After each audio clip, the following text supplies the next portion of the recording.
Shalom. Shalom. Call Elohim La, Yahweh, Bahashim Yahushai, Bahashim Kakwadash. Double honors to the elders and apostles who great wisdom to teach and move well. Peace and salutations be to hopeful elect. Alright, brother tells I'm Gubar, and with me I have Brother Amawan. Alright, we come at you from the Prophets in Babylon camp here in Tampa, Florida. Alright, come to teach you so-called Native Americans, Negroes, and Latinos that you're the true chosen seed of Israel, the true chosen seed of the Lord, Yahweh Hashem Yahushai. If you don't get right and repent, you're going to be destroyed, man. Alright, so what we're starting off with is, the topic of today is controlling and fighting your sexual desires, your sexual urges. Alright? And that is something that's like a strong lust. And lust can lead you to do many foul things. You know, you can end up going off into the internet and watching, certain things on there, and just spilling your seed aimlessly, man. That's right. And that's taking a lot out of you, believe it or not. Because your seed, I believe there was a post going into how one burst, you let one nut go, and then that takes up bone marrow, it takes up all your nutrients, man. Your energy. Yeah, your energy. Okay. Not only that, it takes your confidence down. All these things, it's like your drive. Yeah, your drive. Confidence. Because you're doing this thing. It's you're belittling yourself by just aimlessly spilling your seed, looking at your damn phone screen or your laptop screen or whatever it may be, But what we want to help you with today is scriptures on controlling your sexual urges, man. That's right. We can get started right here in the book of Colossians, chapter 3, and verse 5. Mortify therefore your members which are upon the earth. What are our members? Our body. These bodies, man. You have to mortify them. Let's go into the definition of, let's grab the definition of mortify real quick. It says, subdue. It says subdue, parentheses, the body of its needs and desires by self-denial or discipline. Okay, so to mortify the flesh, you need to have discipline. Discipline goes a long way. You got to be able to tell your mind no. You're going to find yourself constantly fighting in your mind, having a war against the flesh. That's right. That's the spirit, because I literally just went into a lesson on this today about pretty much, abstain from all appearance of evil. You see? Because, when we are in this flesh, man, we're fighting all different type of temptations that is around us, man. All right? And one of those temptations is the things that's of this world. Okay? That's, temptations like the internet, woman, et cetera, man. Mm-hmm. Okay, and we, mind you, we was, in this westernized mindset, growing up in the Babylon, man, where there were certain things, that we grew up on, man. Okay, as men, all right, there were certain things that we were exposed to at a younger age. All right, and one of those was the internet, man. Mm-hmm. All right, some brothers fight that particular demon. Internet demon. That internet demon, man. Okay, and what that internet demon could do is cause access for other demons, man. Yeah. To lead and leap on you and give you a harder time to focus on the main objective. You see? And you have to abstain, as the scripture says, abstain from all appearance of evil. Yeah. All right, when you go to that word abstain, means to pretty much to put off with, man. Yeah. Because those things are unhealthy for you. It's not beneficial for you. And that all leads to you struggling in many different areas. It might not be right away, okay? It might take time, lingering, and then eventually it starts to catch up. Yeah. But that's the point of the lesson, so that it doesn't catch up with you, that it doesn't give you a hard time, that you catch it early.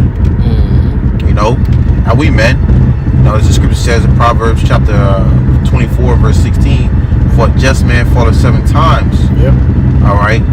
But Yeah, we speaking for ourselves first and foremost. That's man. right. Yep. You know, we ain't perfect. We ain't doing this lesson because we don't fight the internet demon. No. We fought that motherfucker before, man. That's right. And so that's why we can give you tips and pointers on how to battle this shit, man. Because what? You need discipline. You have to have a disciplined mind. You have to discipline your body and your soul so that you can stay away from those things as much as possible, man. That's right. You know? So you can be a better disciple, man. Exactly. For Yahweh Shema Shai. You find yourself slacking on doing what you can for the Lord, and you're gonna end up falling into all sorts of demons. But one of them is the internet demon, man. That's right. You know, that's when it first starts coming, is when you find yourself slacking for the Lord. You know, you find yourself slacking on discipline. You know, it comes in and takes the undisciplined, off guard, man. Mm-hmm. It says, "Mortify therefore your members which are upon the earth, fornication, uncleanness," and that's an unclean thing, man. So just be doing that shit. You know, lusting upon other women, and these women got husbands. A lot of these women that you be watching be having husbands, man. You know. It says uncleanness, inordinate affection, evil concupiscence. Yeah, because there was this one dude.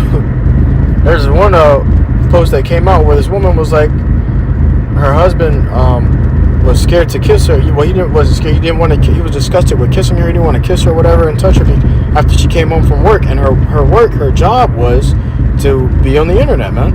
Oh yeah. Internet actress, man. Yeah, that star.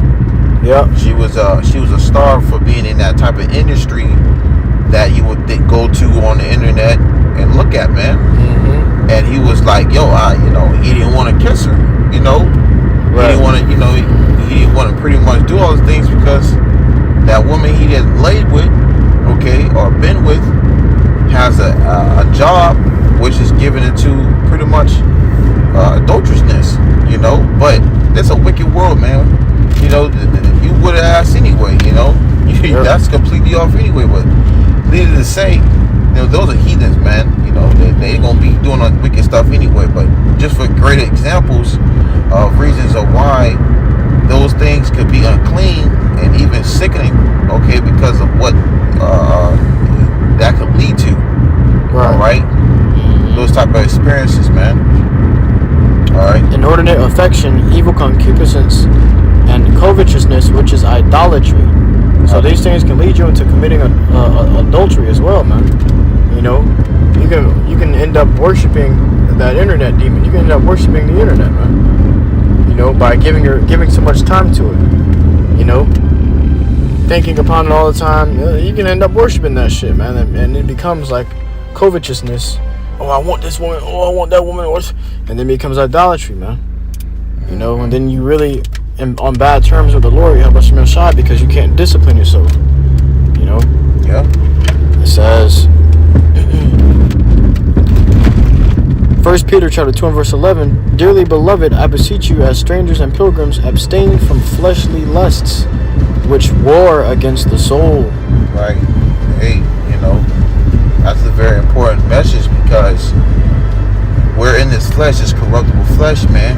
If we don't pretty much have a certain discipline within ourselves, or to not give into these certain things, there can be a major effect on you in this walk, man.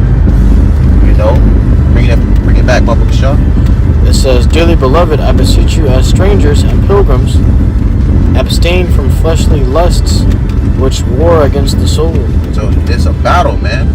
You're constantly fighting your flesh to stay in the spirit. You know, like I said again, abstain. Okay, you have to abstain to put off for certain things, trim off certain things, all right, from this flesh. Because if not, you know, the flesh is gonna reap more and reap to the point you don't have no discipline, or you don't have no type of control over yourself, and that's a battle, you know, in itself. You see, so it's just something to be mindful as we continue to, go in and out, you know, warring with this flesh, man. Mm-hmm. It says, the book of Job, chapter 31 and verse 1, "I made a covenant with mine eyes. Why then should I think upon a maid?" Job was saying he made a covenant with his eyes, man, to not look at these women a certain way. You know, it's the same thing with going on the internet to look at a woman. You know, make a covenant with your eyes. And, you know, it's like just telling yourself, okay, just don't look. Just don't look. You know, I remember when I first came to the truth, I was so straight-laced, man, that I wouldn't even look at a woman. You know, because, you know, all you're going to see is a fucking naked woman, and you're going to end up lusting upon her, man. You know, but he said he made a covenant with his eyes. Why then should I think upon a man? You won't be, you know, struggling to fight these damn demons if you ain't really giving yourself to it, man. You know, you got to focus on the mission at hand. As men, we got things we got to handle, business we got to take care of. You know, as men first, you know, as men, but as men of the Lord. You know, how can you be a man of the Lord if you ain't even a man yet, man? You know, there's certain things you just got to handle. But shit like that is going to be a distraction to you. It's going to only get you down. It's going to make you a sluggard, a slouch. You know, it's going to come with all other types of demons that you don't even know you're fighting just because you fall into this damn internet demon, man. You know? And for example, like, you know, brothers having, you know, experienced these things heavy. You know, brothers giving you, throughout experience, you know, because we went through it ourselves. Right. You know, so we speak it from experience, and we let you know, the better route is to, you know, abstain from these things to the best of your ability. Because we men, the balance of it is you're gonna have moments where you're gonna have a hiccup or here and there, you know. But the goal is to, to refrain from it as much as possible, because it does come with an effect, and that effect might not be beneficial for you in this walk. All right, you can tell when the things can get to get a little rougher and tougher when you don't have that firm discipline with yourself to stop something, or when you don't have that firm confidence in something that you might be putting your all towards. All right, because you have these lingering demons will come and play with your mind, you know, and play with your ways of how you stay focused, man. You know, so speaking from experience, you know, limiting how to word I'm trying to word it, just limiting these things down, okay, to where it's a less and less and less, to where you can kindly just put it off. Process of elimination. Exactly. You see, because it's not going to happen overnight. Because you might be a brother that might be dealing with it for since you was, you know, since a kid. You know, you might have been a brother that might have got hooked on it. You know, you trying to break it off. You know, ways. You know, you might fast. Okay, that's beneficial. You know, and if another thing is, if you never heard of it, a beautiful brother brought it to my attention. Beloved brother Daniela brought it to my attention a long time ago, where he says semen retention. You can look that up. Semen retention that's beneficial to you, you know, to yourself, man. Well, they got something called NoFap community. NoFap is the same thing as semen retention. Because NoFap, well, it's a little slight different, because NoFap is just, you know, just for edification's sake. NoFap is where you're not on the internet, you know, but you're still engaging in, you know, with the woman. But semen retention is when you're not doing neither. Yep. You see, which is even harder and better, because you're disciplining yourself to a whole nother level where you're not engaging to these things. And that will lead to a better version of yourself. All right, depending on how hard it is, or how long you've been dealing with it, man. That's right. You know, just to add the balance in there, brothers, because, you know, we're not perfect, man. We've been in there. We've been, you know, we've been through it. Yeah. But it's a fight, and the goal is to abstain from it as much as possible. Hey, what helps as well is doing it with a brother. Yep. You know, because it can get hard to do it alone. You fight them demons alone.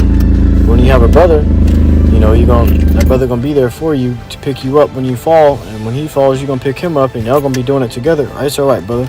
You can try again. You know, you can set goals for yourself: a month, 2 months, 3 months. You know, and it's like it becomes like it's like a game, but it's really serious, man. It's something that's really beneficial to you, man. Yeah, and it ultimately brings you closer to Yahweh Shai. Exactly, because you can focus. Yeah. Yeah, but when you're focusing on that higher level, and you might throw fast in there. You might be already just praying and studying and doing all those things. Start reading. And your spirit. Look up these things, because these things will it will come to play. It will come to play. You might just want to do. You might not even deal with the demon of the internet demon. You might deal with, when it comes to woman, even when you're dealing with a woman. Sometimes you just gotta abstain from it for a month or two, and you will reap the benefits of what comes from not giving into those things all the time, man. And then next thing you know, you out there on fire. You doing your lessons, and all kinds of things starts to come for that. So for edification's sake, man, Lord, one of you brothers, can take good heed to those things, and take the meat from the bone. All right. This book of 1 Thessalonians chapter 4 and verse 4, that every one of you should know how to possess his vessel in sanctification and honor, not in the lust of concupiscence, even as the Gentiles which know not Yahweh Bashem Yahushai. So we should know how to possess our vessels in honor and sanctification, man. You don't want to keep your bodies just doing this filthy things in your bodies, man, because the Lord, He's going to judge you for that shit, man. The Lord going to, call you for it and pull your card, man. Yeah, it'll eventually add up. It eventually will add up to a point where things will start to start affecting you more. Yeah. And then you're gonna realize you can't be giving into those things, because it's a cause and effect. It's a repercussions for those things, man. Exactly. That demon, you fall to that demon, and you keep allowing that demon to come, back and forth. Guess what? It's going to begin to bring other demons. Before you know it, you fall into the damn internet. Now you fall into doing lessons. You ain't doing lessons no more. Now you ain't reading no more. You ain't praying no more. And before you know it, you back in the world, man. It's like a domino effect. But if you start eliminating, like the brother was bringing out, the process of elimination, you start eliminating these things, guess what? The Lord gonna put you up, man. Hey, man, and when you when you do that too, you start to see things about yourself, that brothers was probably even telling you, or you just notice it with yourself, man. You notice yourself like, dang, you never knew that you were probably doing this, and you will catch these things, man. Because it's we all working on trying to be a better version, all right, of a man in this truth, man. Okay, a man of the Lord. Every day we're fighting against this flesh. That's right. And when you abstain from these things, and you actually put time into just trying to get yourself, right, you will find out the flaws that you might have, constantly, or, what you might have done in the past, to where you might have found like, damn, man, this the old man. I got to get rid of that. Right. That was that. This is the book of 1 Corinthians chapter 9 verse 27. But I keep under my body and bring it into subjection. All right. So you take these scriptures for example, man. These scriptures are set forth for an example to us, so that we know how to live. What we should be doing is bringing our bodies under subjection. How can you start by bringing your body under subjection? By doing things the body doesn't want to do. When you start doing things the body does that body hates to do, things like going to the gym, going on a diet, and you're just doing these things, you're going to be able to resist many other things, because you're telling your body that you're going to do this, and when the body try to resist it, you say, no, you go and do this, because you realize what you're fighting. The whole war is against the flesh. The reason you don't go on a diet is because the flesh doesn't want to. The reason you don't go to the gym is because the flesh doesn't want to. That's right. But when you force it to go, then what? Your flesh starts losing its power. It starts losing its power and its hold on your mind, and your spirit begins to take over more. And what we struggle to fight for is control over these bodies. The sin. Scripture talks about the sin that dwelleth in me, that doeth it. It says, lest that by any means, when I have preached to others, I my soul should be a castaway. All right, so we're not just telling you this because we all so perfect, or we ain't telling you this because we ain't trying out these methods, but We're telling you this because these methods have worked for us, and we tried them out, and we did these things, man. And we continue with doing it, man. That's right. You know, brothers had to go, 5, 3 to 4, 5, even 6 months, to even put these things into play before even, Mm-hmm. So it works. It's beneficial. It says, I'll grab 1 Corinthians 9:27 again, except in the Berean Standard Bible it says, "No, I discipline my body and make it my slave." So that's that's beautiful, man. What we want to do is make our bodies, we want to have say over our bodies, man. We want to be able to control these bodies. You want to have dominion. The scripture talks about a man that can't rule his own spirit. He that ruleth not his own spirit is like a city without walls. Easy to be breached. Exactly. And by any type of demon. It says, "No, I discipline my body and make it my slave, so that after I have preached to others, I myself will not be disqualified." All right, so we want to make these bodies our slaves, man. One thing that's good for the body, go take a cold shower. Your body gonna say, "Hell no," and that's one thing. That's one thing that's it's tough to fight with the body, because the body be like, "Nah, they don't feel good on me. I don't want them to do that. I don't want to do this," But when you force your body to go through it, your body begins to lighten up. It begins to weaken, and it begins to listen to you more. You have more say over what your body does. That's right. What you got? That was it on that. Come on, we'll close it out with this. This is 2 Corinthians chapter 4, verse 16. For which cause we faint not, but though our outward man perish, yet the inward man is renewed day by day. So it's a process of putting this flesh through that type of hell, or so that the inward man can receive those benefits, man. Okay, as we are already catching hell now, all right, it's making us better men. All right, and it's getting us conditioned for the things to come.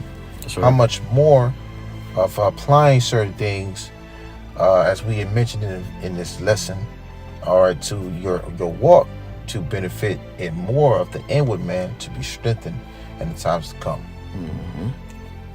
So that was it on that. Con. So with that, Lord, one of you were edified. Lord, one of you got the message through. You brothers and sisters seeking the Lord in truth and sincerity, we're going to give all glory and praises to Yahweh by Hashem Yahushua by Hashem Kakodash. Until next time we say Shalom.